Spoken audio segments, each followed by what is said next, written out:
எல்லோருக்கும் என்னுடைய மாலை வணக்கம்.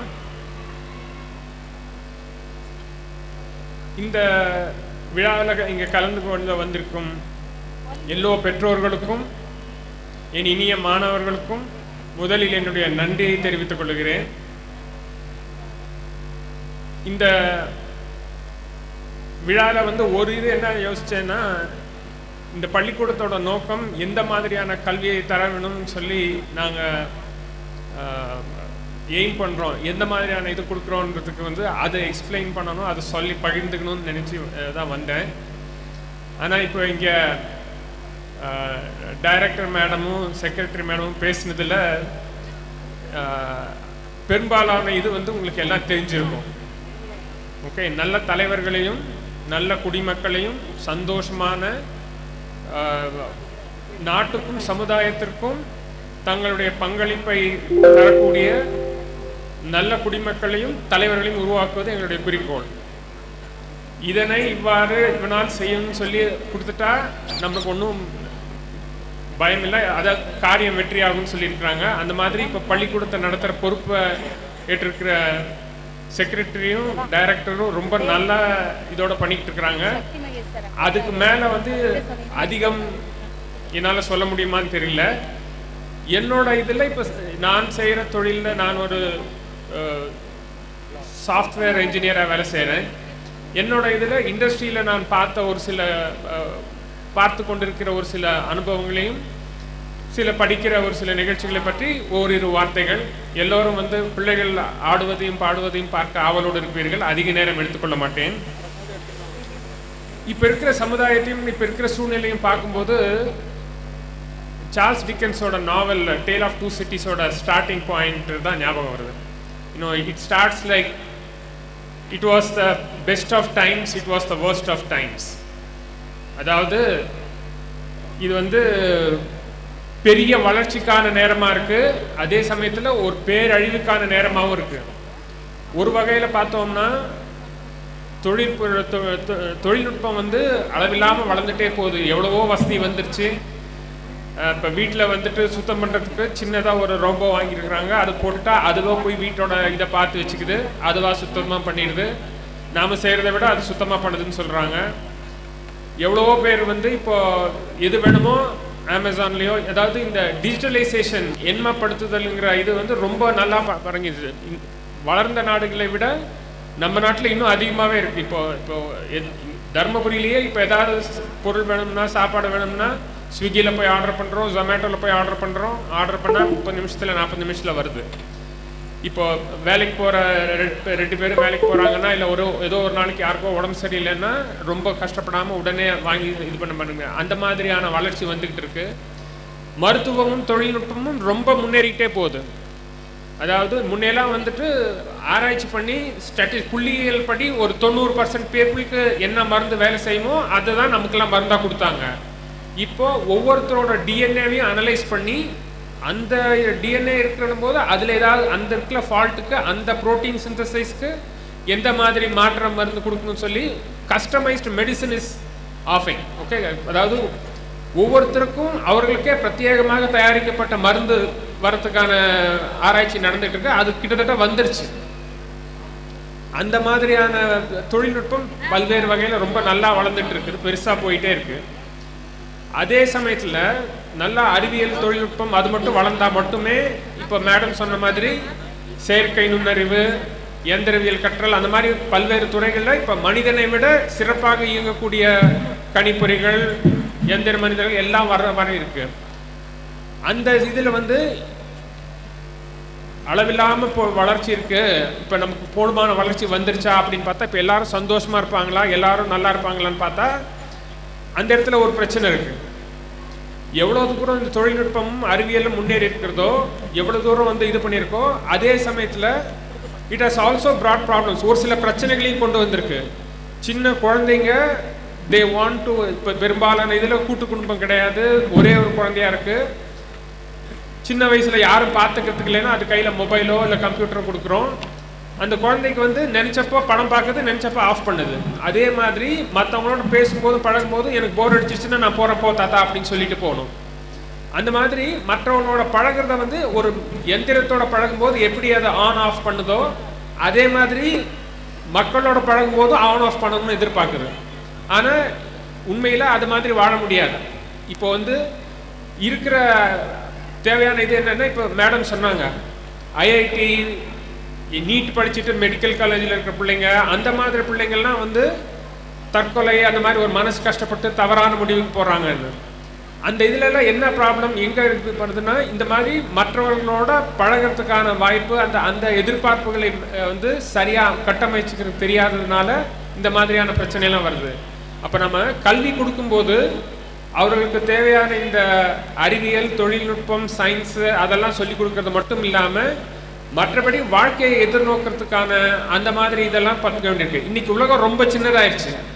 இதே பள்ளியில் நான் வேலை செய்கிறது ஒரு அமெரிக்கன் கம்பெனியில், என்னோட ரொம்ப நாளாக வேலை செஞ்ச இன்னொரு அமெரிக்கன் நண்பர் ஒருத்தர் வந்து அமெரிக்காவில் பள்ளிக்கூடம் நடத்துகிறாரு. அடுத்த வருஷத்தில் வந்து அவங்க பள்ளிக்கூடத்தில் படிக்கிற பிள்ளைங்களும் நம்ம பள்ளிக்கூடத்தில் படிக்கிற பிள்ளைங்களும் ஒருத்தரோட ஒருத்தர் கொலாபரேட் பண்ணி எப்படி ஒரு ப்ராஜெக்டை பண்ணலாம். ஏன்னா ஒரு சில பிரச்சனைகள் வந்து எல்லா இடத்துலையும் காமனாக இருக்குது. ஒரு சில பிரச்சனைகள் இந்தியாவில் இருக்கிற பிரச்சனை ஒரு மாதிரி இருக்கும், அமெரிக்காவில் இருக்கிற பிரச்சனை ஒரு மாதிரி இருக்கும். அந்த வேறு வேறு பெர்ஸ்பெக்டிவ், வேறு வேறு கண்ணோட்டத்தில் இருக்கிறவங்க எல்லாரும் ஒன்றா சேர்ந்து வேலை செய்ய முடியுமா? என்னோட ஜெனரேஷனில் எங்கள் இதில் வந்து நாங்கள் அமெரிக்காவில் இருக்க ஒரு நண்பரோட கூட்டு சேர்ந்து ஒன்றா பிஸ்னஸ் பண்ணி இங்கே நாங்கள் மென்பொருள் உருவாக்கிக்கிட்டு இருக்கோம். அடுத்த ஜெனரேஷனில் வந்து பிள்ளைகள் இப்போ அந்த மாதிரி ரொம்ப சின்னதாகிடுச்சு உலகம். இப்போது அந்த மாதிரி இது பண்ணும்போது நம்மளோட கருத்துக்கு மாறுபட்ட கருத்தோட இன்னொருத்தர் சொல்லுவாங்க. இப்போது நம்ம அந்த இதை ஏற்றுக்கிற பக்குவம் வேணும். நம்ம சொல்கிற கருத்துலேருந்து வேறுபட்டாங்கன்னா அந்த கருத்து இப்போ தான் அவங்க வேறுபடுறாங்க, அந்த கருத்தில் தான் தப்பு சொல்கிறாங்க, நம்மளை தப்பு சொல்லலைன்னு புரிஞ்சுக்கிற மனப்பான்மை வேணும். அந்த மாதிரியான கொலாபரேட்டிவ் இது வேணும். இன்னொன்று கிரிட்டிக்கல் திங்கிங். எது ஒன்று கேட்டாலையும் எப்பொருள் யார் யார் வாய் கேட்பினும் அப்பொருள் மெய்ப்பொருள் காண்பது அறிவு. ஒன்று சொல்கிறாங்கன்னா யாரோ ஒருத்தர் சொன்னாங்கன்னு மட்டும் நம்பாமல் அதில் இருக்கிறது நல்லது கெட்டதை சீர்தூக்கி பார்த்து தெரிஞ்சுக்கிற அந்த எபிலிட்டி வேணும். இந்த மாதிரியான இப்போ தான் வேர்ல்டு எக்கனாமிக் ஃபோரம், உலக பொருளாதார நிறுவனம் வந்து ஜாப்ஸ் ஆஃப் த ஃபியூச்சர், அதாவது அடுத்த எதிர்காலத்திற்கான வேலை வாய்ப்புகளுக்கான அறிக்கைன்னு சொல்லி இப்போது ஜனவரி 5ஆம் தேதி ஒரு ரிப்போர்ட் இது கொடுத்துருக்காங்க. அந்த ரிப்போர்ட்டில் என்ன சொல்லியிருக்காங்கன்னா 2025லேருந்து 30க்குள்ளே ஏராளமான மாற்றங்கள் வந்து கொண்டிருக்கின்றன. ஏன்னா இப்போ தொழில்நுட்பத்தில் ரொம்ப அதிகமான மாற்றம் வந்திருக்கு. பொலிட்டிக்கல், ஜியோ பொலிட்டிக்கல் இதுலேயும் நிறைய சேஞ்சஸ் இருக்குது. இப்போ இந்த தொழில்நுட்ப வசதிகள்னால ஒரு சில இதில் டேமேஜ் நடக்கிறதுனா it can be very bad. இன்னொன்று வந்துட்டு இந்த வளர்ச்சி வந்து ஒரு சில இதில் வந்து சுற்றுப்புற சூழ்நிலையை எக்ஸ்ட்ரீமாக பாதிக்குது. இப்போ ஸ்விக்கி வந்துச்சு, ஜொமேட்டோ வந்துருச்சு, எல்லாமே பார்சலில் வருது. அது கூடவே ஏகப்பட்ட பிளாஸ்டிக்கு, ஏகப்பட்ட ராப்பிங், நிறையா திடக்கழிவுகள்லாம் நிறைய சேருது. அதெல்லாம் எப்படி ஹேண்டில் பண்ணுறது? சஸ்டைனபிள் டெவலப்மெண்ட்டாக அது வந்து ரொம்ப நாளைக்கு அதை பண்ண முடியுமா? ஒரு சைடில் வந்து விதவிதமான சாப்பாடு, ஒரு இடத்துல விளையிற சாப்பாடு, இன்னொரு இப்போ முன்ன காலத்தில் மாம்பழம் வந்து வெயில் காலத்தில் மட்டும் கிடைக்கும், இப்போ வருஷம் பூரா மாம்பழம் கிடைக்குது. இப்போ வந்து அந்த மாதிரியாக உலகத்தில் எங்கிருந்தாலும் எங்கே விடம்னாலும் பொருளை கொண்டு சேர்க்க போகிற வசதி வந்துச்சு. ஆனால் அந்த மாதிரி கொண்டு சேர்க்கறதுக்காக பயன்படுத்துகிற போக்குவரத்து சாதனங்கள் வந்து அதுலேருந்து வர்ற புகை அது இதெல்லாம் வந்து ஓசோன் லேயரில் வந்து இந்த க்ரீன் ஹவுஸ் எஃபெக்ட்னு சொல்லி சுற்றுப்புற சூழ்நிலையை ரொம்ப பாதிக்குது. இப்போ நம்மளுக்கு மழை தண்ணி அதெல்லாம் வந்து திடீர்னு பெஞ்சா கிடைக்குது, பெய்யாமையும் கிடைக்குது. நம்மளால் வந்து ப்ரெடிக்டே பண்ண முடியாமல் இருக்குது.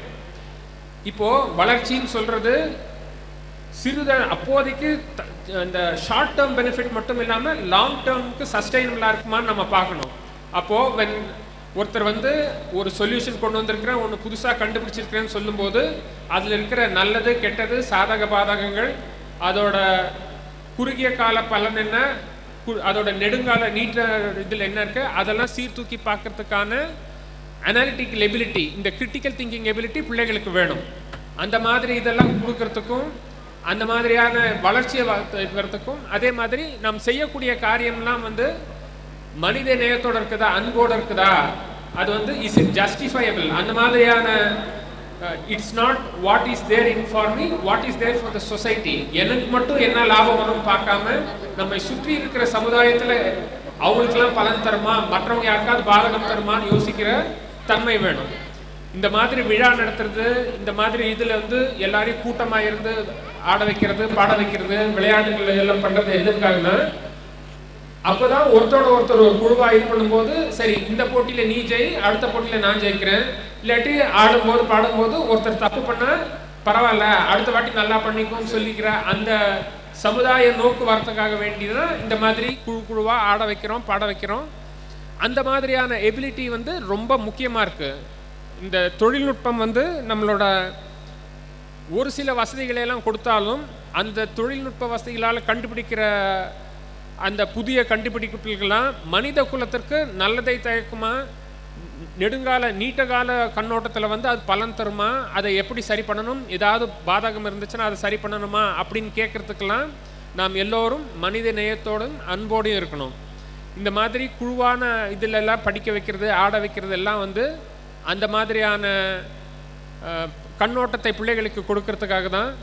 அதுக்கு இங்கே எல்லாரும் முன்ன காலத்தில் எல்லாரும் நம்ம கூட்டு குடும்பமாக இருந்தோம். தாத்தா இருப்பாங்க, பாட்டி இருப்பாங்க, மாமா, சித்தப்பா, அத்தை எல்லாரும் ஒன்றா இருப்பாங்க. ஒரு குழந்தை ஆடுது பாடுதுன்னா பாராட்டி அவங்களே அதை வந்து அதுக்கு என்கரேஜ்மெண்ட் கொடுப்பாங்க. இப்போ அந்த மாதிரி இல்லாமல் பெரும்பாலும் தனித்தனியாக இருக்கிறதுனால இந்த மாதிரி பள்ளியில், இந்த மாதிரி பள்ளிக்கூடத்தில் நம்ம ஒரு சொசைட்டியில் வந்து நம்ம இது பண்ணும்போது எல்லா குழந்தைங்களையும் பாராட்டி அவங்களையெல்லாம் என்கரேஜ் பண்ணணும்னு கேட்டுக்கிறேன். இந்த மாதிரி ஒரு விழா நடத்துறதுக்கு இங்கே இருக்கிற ஆசிரியர்களும் மாணவர்களும் எல்லாரும் கடந்த 10-15 நாட்களாக ரொம்ப சிரமப்பட்டு உழைச்சிக்கிட்டு இருக்காங்க. அதோட பலனை பார்க்க போகிறீங்க. அவங்க எல்லாருக்கும் என்னுடைய நன்றிகள். இந்த மாதிரி ப்ரோக்ராம் நடத்துறதுக்கும் இந்த இடத்துல எங்களோட பங்களிப்பு இந்த சமுதாயத்துக்கு தரக்கிறதுக்கு வாய்ப்பளிக்கிற எல்லா பெற்றோருக்கும் என்னுடைய நன்றிகள். இத்துடன் என்னுடைய உரையை முடித்துக்கொள்கிறேன். நன்றி.